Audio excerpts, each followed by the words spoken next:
Happy Friday. Welcome into Front Row Live. And yes, I know I've been gone for a couple of weeks, but I'm back, baby. And the internet refused to chill. So tonight we have a lot to get into. We are talking Young Miami. She says she needs a man that makes 100 mil before she'll even consider dating him.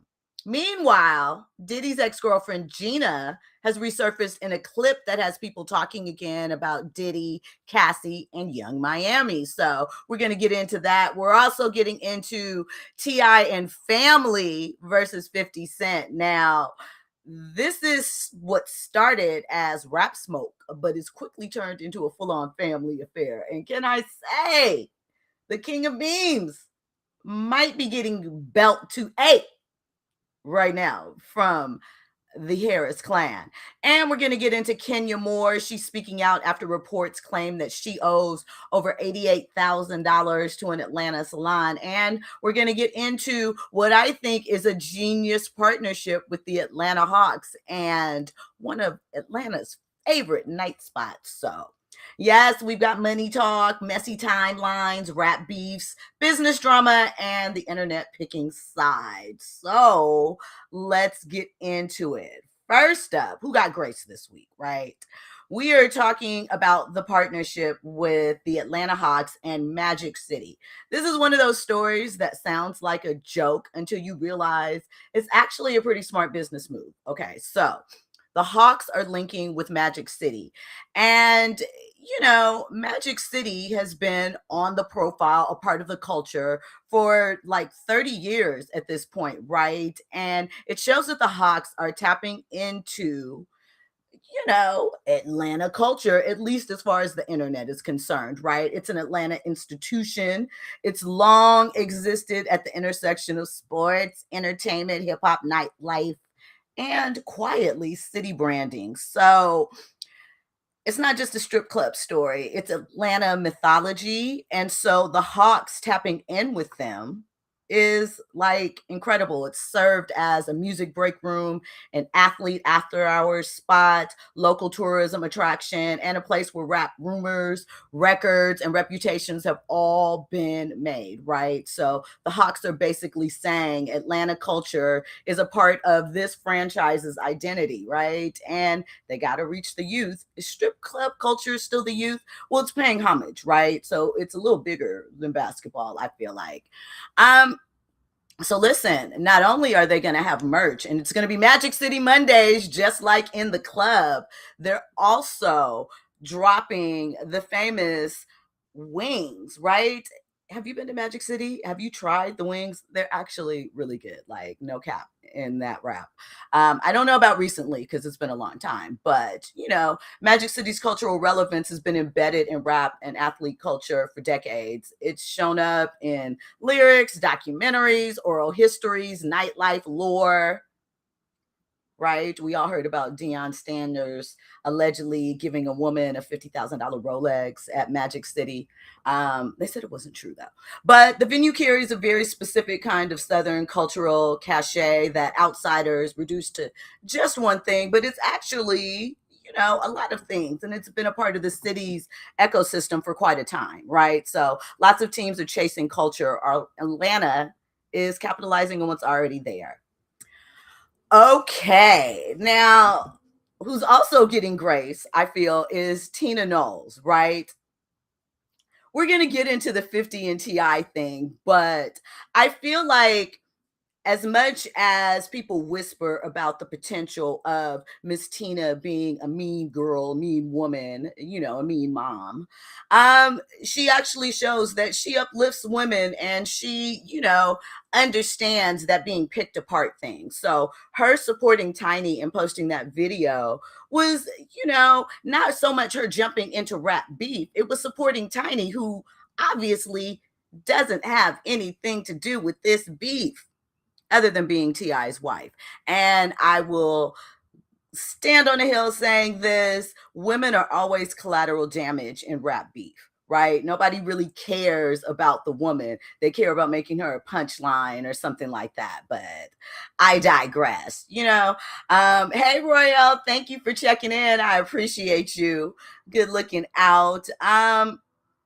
So listen, Tina Knowles obviously is the matriarch. We know she's launching a gumbo line. She recently launched her memoir. She's putting roots down here in LA. She is taking over the Vision Theater here in Leimert Park with her Waco Theater. So, I mean, Miss Tina is doing things outside of just being Beyonce's mom, right?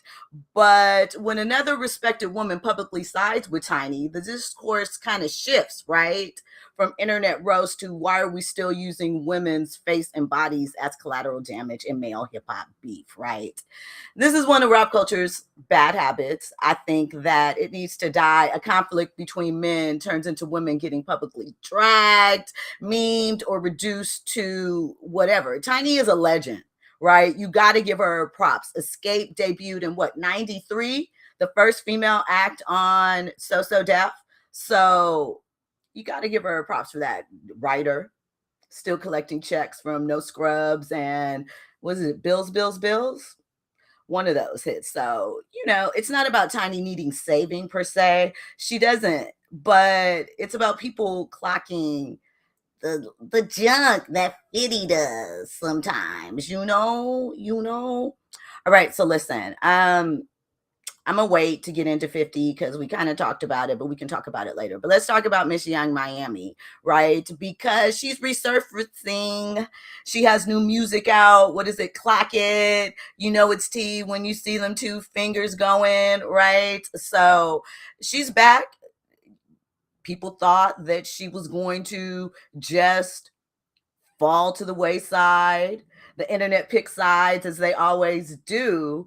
And, this is the kind of quote that the internet really loves because everybody gets to project their own issues onto it, right? So the headline, Young Miami was on a podcast. She said that she's interested in dating. She's single right now, but the man that she would date, he needs to make at least $100 million, right?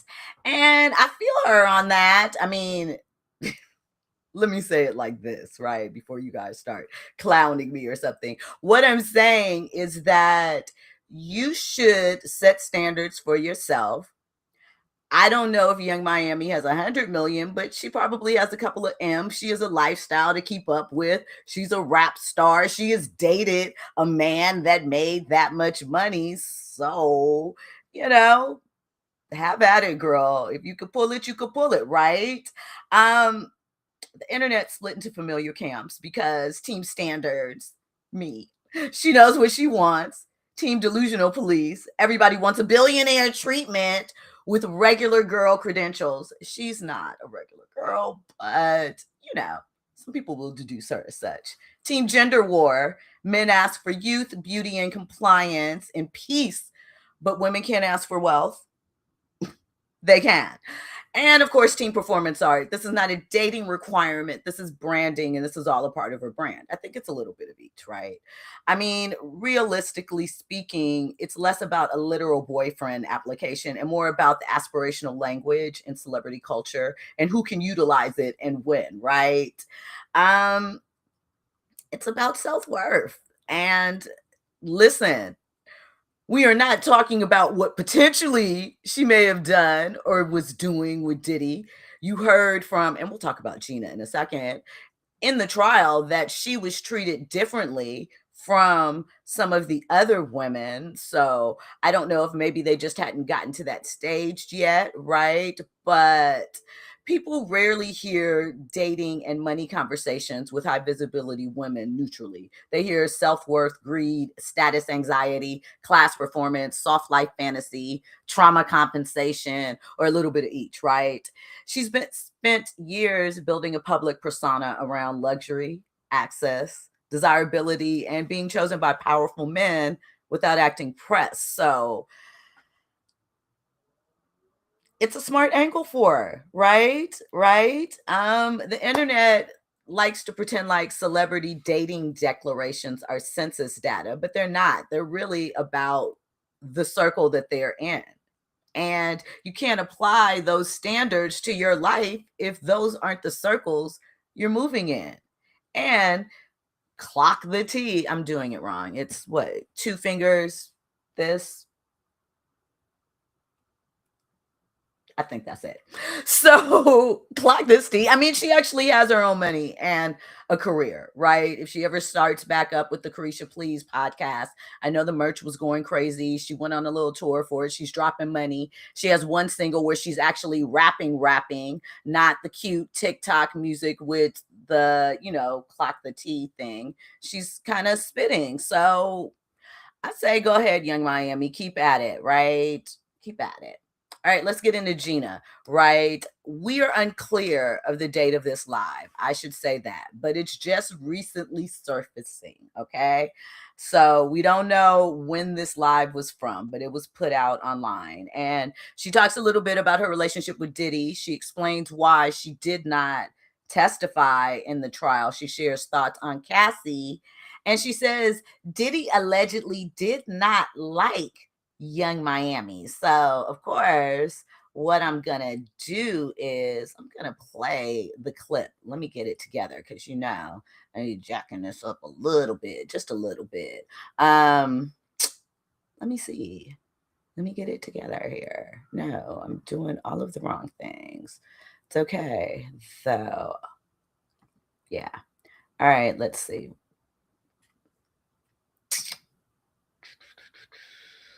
All right, let me hit play. Young Miami, she could literally suck my dick. There was beef because she came for me. I don't know what her beef is with me, but she came for me. I wasn't even thinking about her. I know, they're just so mad. Like, they wish they was in my spot. Like, they wish they was calling daddy. No, I don't fuck with that bitch either. Like,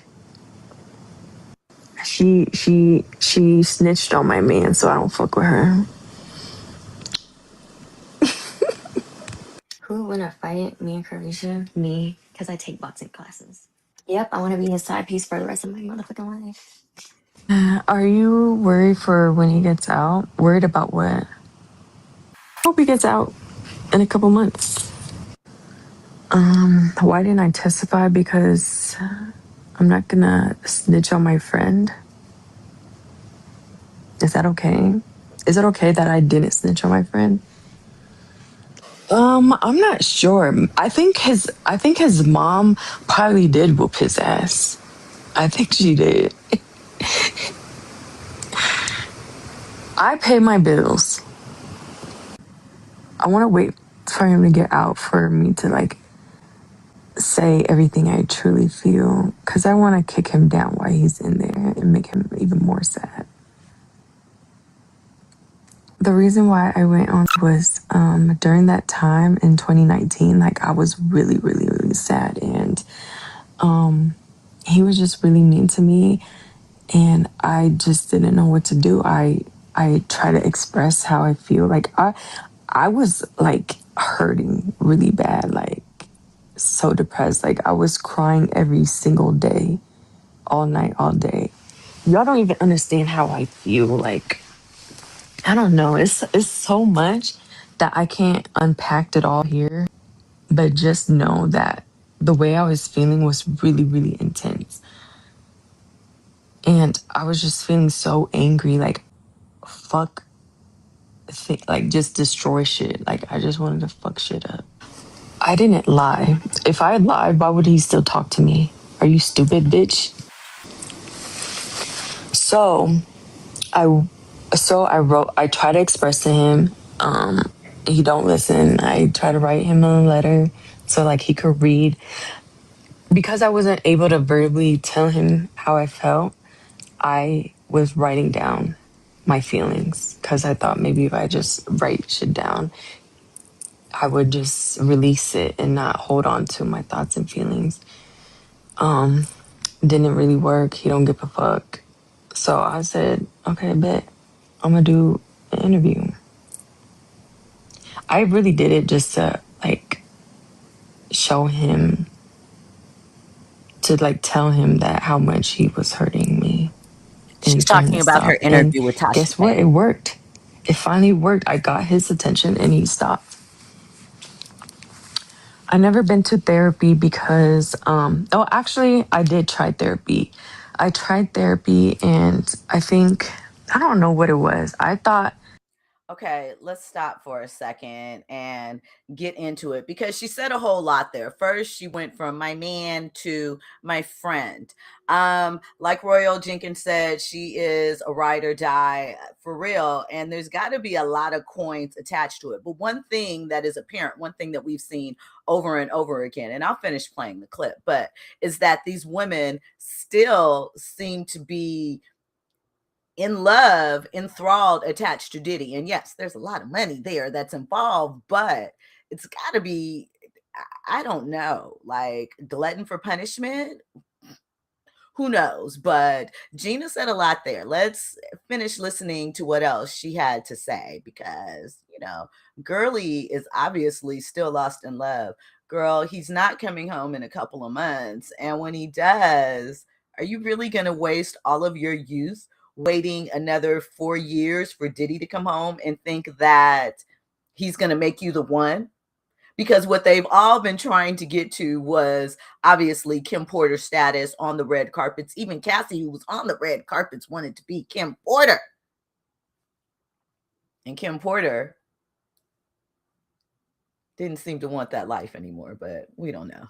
We'll have to see what the ultimate outcome of that is. All right, let's finish listening to what Gina had to say.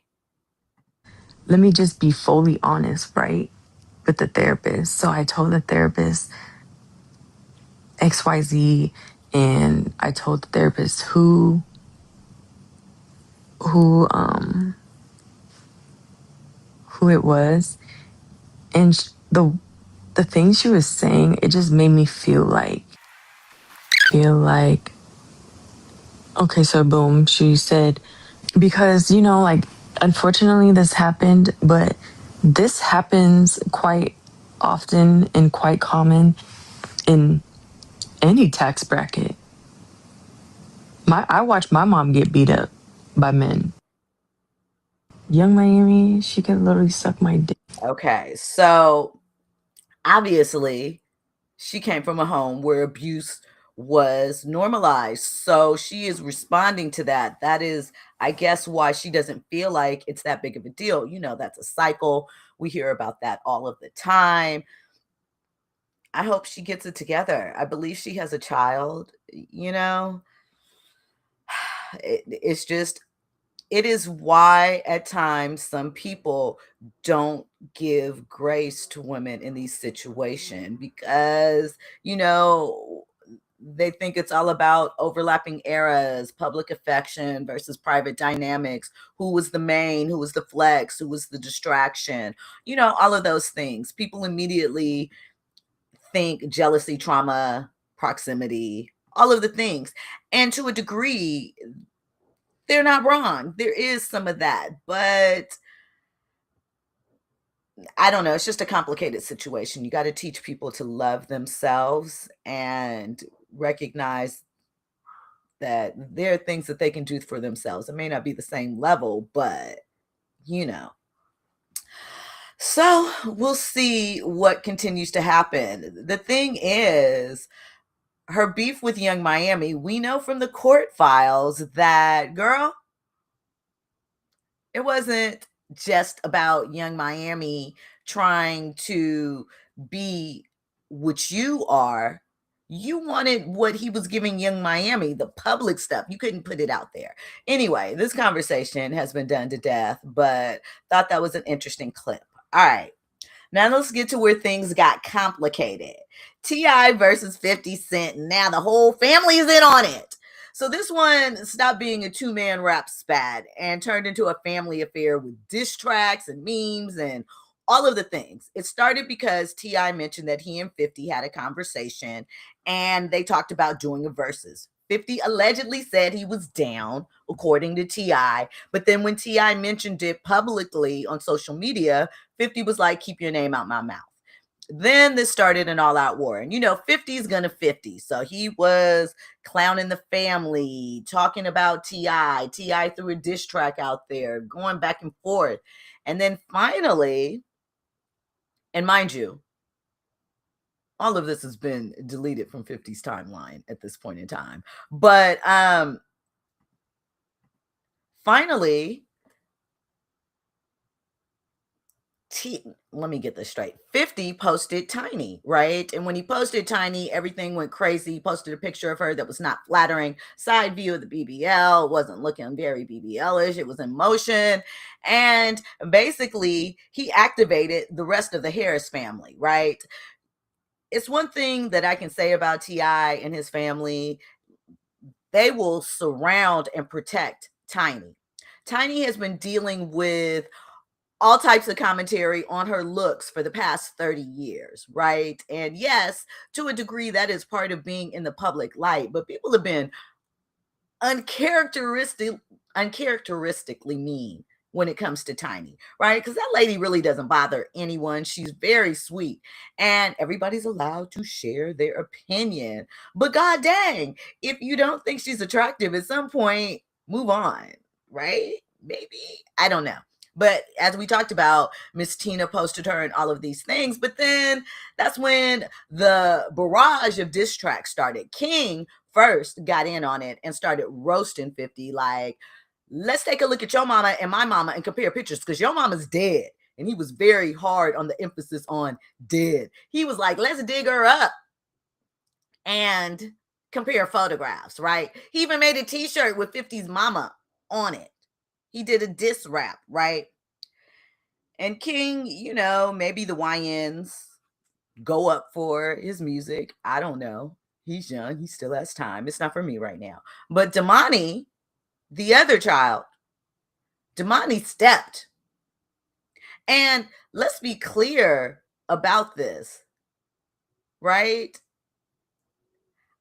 Damani has a whole different style. He's more J. Cole than trap rapper, right? But his verse that he kicked, I'm not mad at it. I'm not mad at it at all.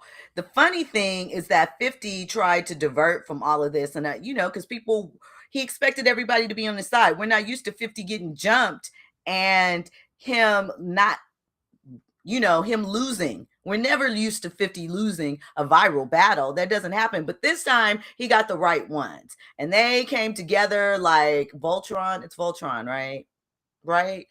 Anyway, they came together and came at him from all sides. King was hitting him with the memes, playing his game, doing it all night, right? Of course, the ladies, the public, they're supporting Tiny in all of this. But then, in addition to, like I said, T.I. dropped 3 raps. I'll play you a little bit of it. I'm probably going to have to go in and out. Yes, King made a t-shirt with 50's mother on it. I can't remember what it said, but it's a photo of her. She has a little fro like Florida Evans in the photo. And, they're going in. They do not play about their mom. And I appreciate that because, like I said, women are always collateral damage, right?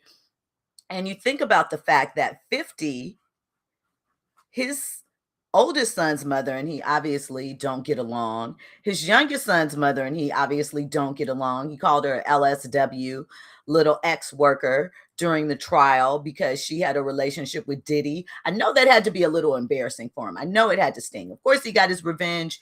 And you think what you think about The Reckoning, Sean Combs, the Netflix documentary. It was well done. Shout out to Alex Shipp. Now, we can talk about whether 50's intent was all the way pure. It wasn't, but it is what it is. But he was not ready for the Harris family to come back because them people, they came back ready to go. So I'm going to play you a little bit of Damani's song. I got to make sure that I don't get, demoted or demonetized. Overreacting, or is it valid? I wanna have a one-on-one convo about it, man. You sacrifice your life for so the world could see his talent. He's a legend now, I guess it worked out, but I need some answers. Are you happy with the way he been holding your family name? I need to know, cause I can't sleep at night thinking you died in vain. Miss Jackson, am I overreacting or is it valid? I wanna have a one-on-one think it got to him. People won't tell him because he pay him. The emperor's new clothes to tell, we need to tell. We failed too many times from shells or Stop either and pause jail. it, do a couple of things just so that I don't get hit or copyright infringement. But Cat's got 9 lives, one more will ring the bell, and I don't want to do it. Reason I came to you, I'm hoping you could talk me through it. Maybe it's something that you could tell me, bring some understanding. I think it got to him. People. So as you see, I mean, he went deep. He went J. Cole on him. He went the educated route. He talked to his mom in this rap. And okay, I think I might be glitching. Sorry, you guys, if the video and audio is a bit off right here. It seems like it might be glitching. But here's the thing that's so crazy about this is that he told in this song, 50's mom, if you don't tell your son to stop playing, I'ma send him to you. And as mentioned, now that stuff is gone from 50's timeline. And guess what he did today? After he dropped a Godfather meme, basically acting as if he's the puppet master, which kind of is, but not this time.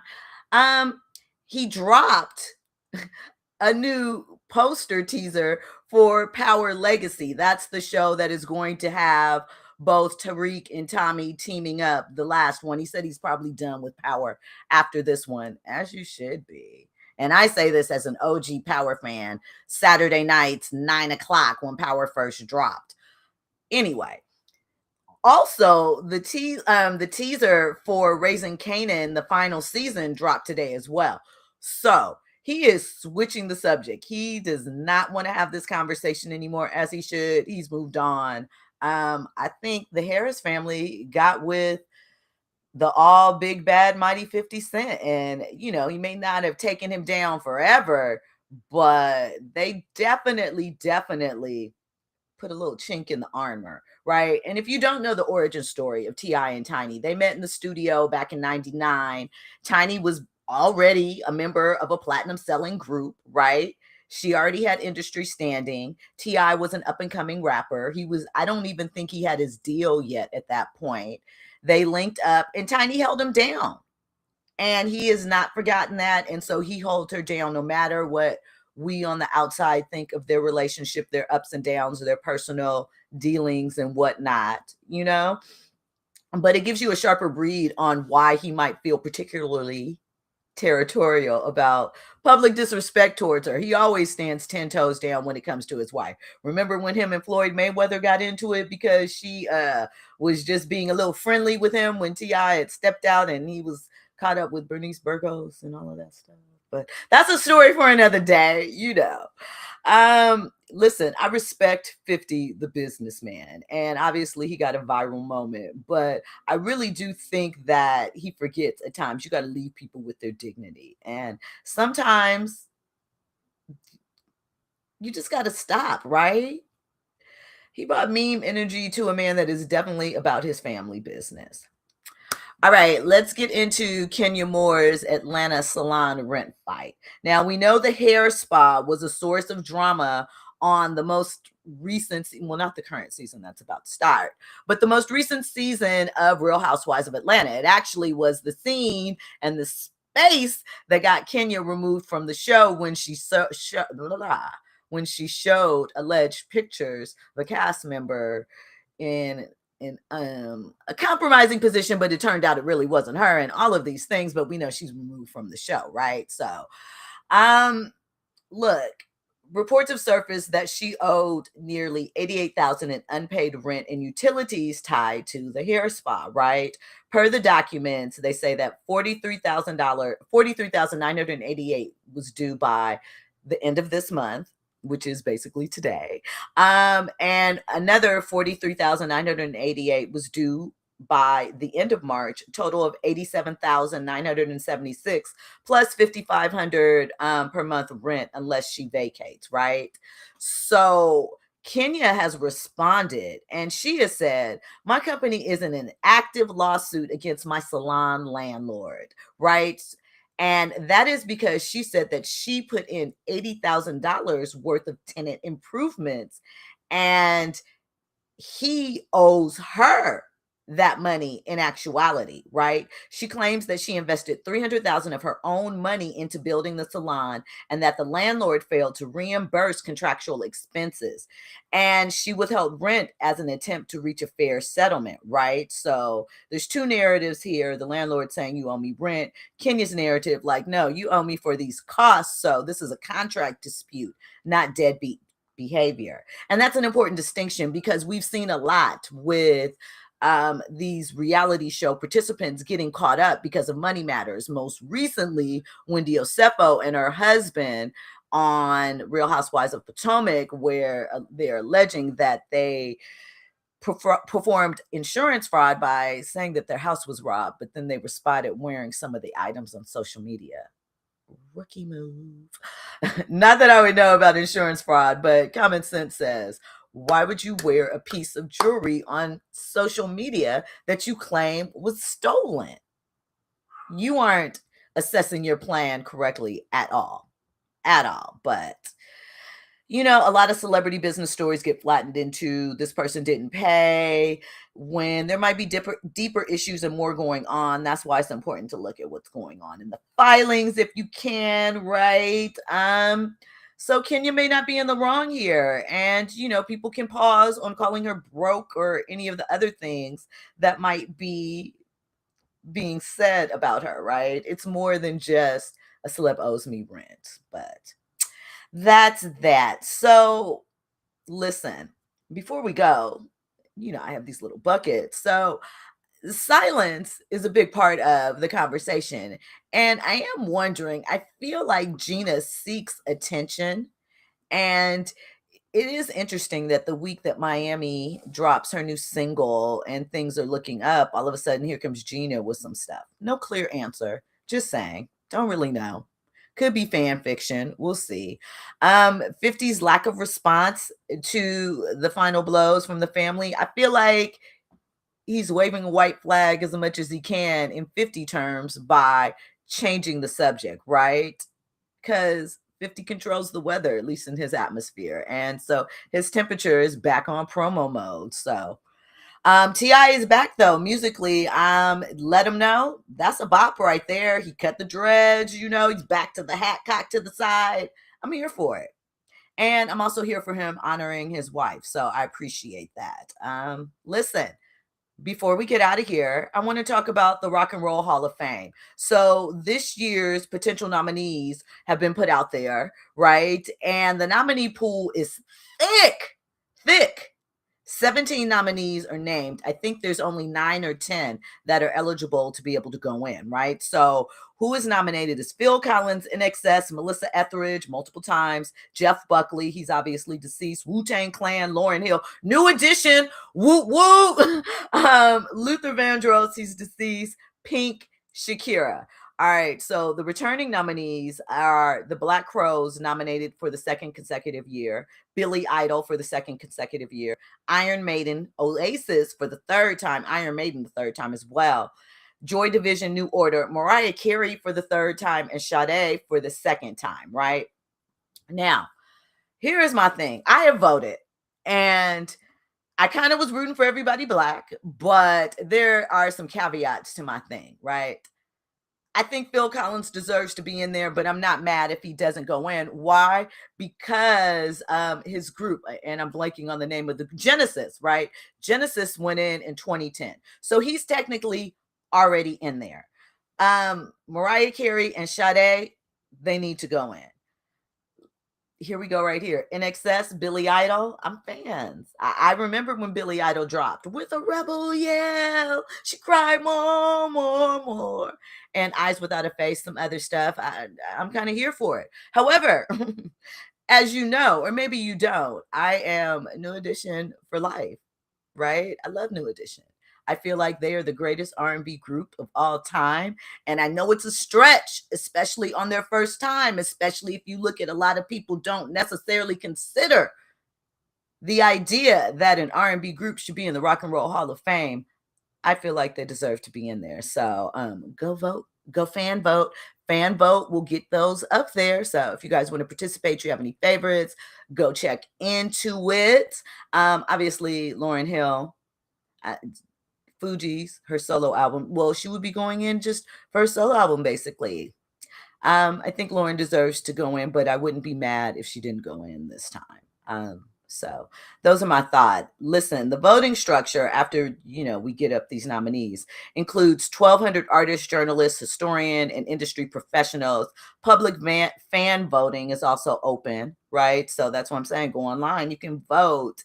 And like I said, there's lots of conversations about what constitutes as rock, right?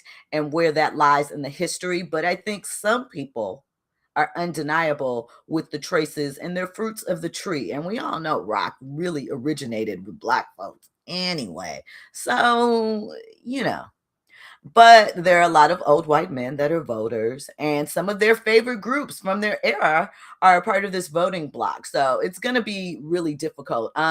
Luther Vandross, I think he deserves to be in, right? We'll see.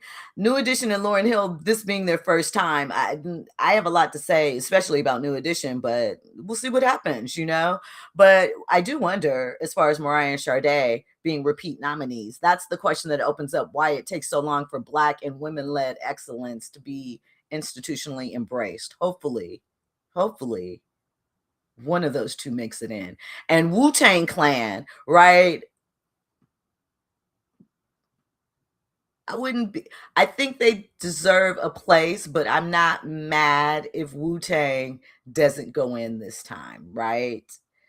But I think that they have a great case for it. There's just some others I might want to see go in first. And last thing, I lied. This is the last thing, really. But I obviously love sports. I have an affinity for especially 90s and 2000s basketball. I worked at Nike and brand marketing, so I had a lot of relationships with teams and players and got to see a lot of things up close. And I love the documentaries. I love some of the podcasts on the conversation. So Netflix has a new series coming up called Untold, the Jailblazers docuseries. And baby, when I tell you I'm going to be locked in, I'm going to be so locked in. It's sports nostalgia with reputation revision possibility, right? They announced that it is coming out on the Portland Trail Blazers, Jailblazers era. If you're unfamiliar, that had like Rasheed Wallace and I think Latrell Sprewell, a couple of others, right? It's a 4-part series, starts March 31st. It will be released weekly. And, I'm into it. I'm here for it. The Jailblazers story is something that still hits because that era has long been used to shorthand about player misbehavior, media moral panic, race-coded sports coverage, because it was, right? Team dysfunction, because let's face it, there was some. And of course, the nickname itself. It's a reminder of how quickly sports and media can turn a troubled team into a cultural caricature, right? Black athletes are often at the center of conversations that can get weird. We can't forget about Skip Bayless and his beef with Terrell Owens. What did I say, Terrell? Or with Chris Bosh, calling him Bosh Spice. Speaking of Chris Bosh, prayers up to him, because he said that he passed out recently, woke up in a pool of blood, and that he's not sure what was going on. He had been diagnosed, and actually he retired from the league early because of blood clots and things of that nature. So he said he woke up in a pool of blood. He was getting ready for a date with his wife. He didn't know what happened. That's a side conversation. But prayers to him and his family. But the real conversation is, was that era covered fairly? Kind of not. I mean, listen, I'm not sugarcoating or excusing the behavior of some of the players during that time. Some of that stuff they did to themselves. But the label kind of became more famous than basketball, right? The documentary is going to give audiences a chance to revisit whether those players were genuinely out of control from their POV or made into a cautionary symbol that far outlived the facts of what was happening then, right? And we know Netflix is getting in heavy into the sports business, and this just adds on to that nuance, okay? And it should be also noted, speaking of Netflix, that they have bowed out of the race to buy what was it? Warner Brothers Studio. So it looks like it's going to Paramount, which is owned currently, which is really Skydance, I should say, which is currently owned by Trump's buddies, right? And there's a whole conversation that we can have about that, about the money, because the money that they put out there to beat Netflix's Meezy, hey, thank you for clocking in. Appreciate you. The money that they put out there to top the Netflix deal is crazy. The amount of money per share. And I'm kind of wondering, since they obviously just bought Viacom not too long ago, where's this money going to come from? Look, expect some type of tax break to come down the pike for Skydance, Paramount, now Warner, or soon to be. Because, I mean, Trump has to be involved pulling some strings some kind of way. We know that he was talking about how Netflix was a terrible company and was threatening to have a DOJ investigation and all of these things, you know. Royal Jenkins says Portland, the Northwest, was mostly white. Now, what I can tell you is that is true, but there is a black area in Portland. I used to work for Nike in brand marketing. I spent a lot of time in Portland. I had to go up there every month.